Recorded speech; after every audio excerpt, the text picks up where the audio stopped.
আপনার বন্ধু আপনাকে একজনের সাথে পরিচয় করিয়ে দিল যে এটা খুব ভালো ছেলে এবং বিভিন্ন রকম বিজনেসের সাথে যুক্ত আছে, তো তুমি এর সাথে কথা বলো এবং তোমার কাগজপত্র দাও, তাহলে কোনো রকম অসুবিধা বা আর কিছু হবে না। Very good. সে তাকে চালাকি করে, মানে আমার কাজ হলো শুধু আমার বন্ধুকে মানে পরিচয় করিয়ে দেওয়া বা আর কিছু।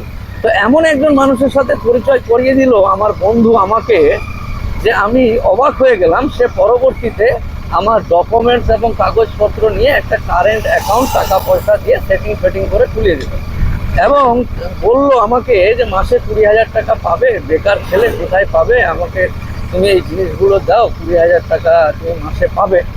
তো মাসে 20,000 এবং কোনো ভয়ের ব্যাপার না, আমি আছি, চেনো না আমি তোমার কত কাছের বন্ধু বা ভালো বা ভদ্র বা আর কিছু।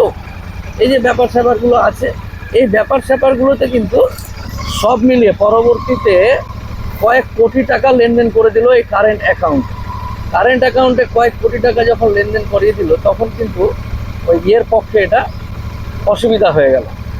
কি বলে, আপনার বন্ধুর পক্ষে অসুবিধা যখন হয়ে গেল, তখন কিন্তু মামলা হয়ে গেল। মামলা হয়ে আমি কিন্তু বিভিন্ন রাজ্যের বিভিন্ন থানাতে মামলা খেলাম এবং একটা থানা আমাকে উঠিয়ে নিয়ে চলে গেল।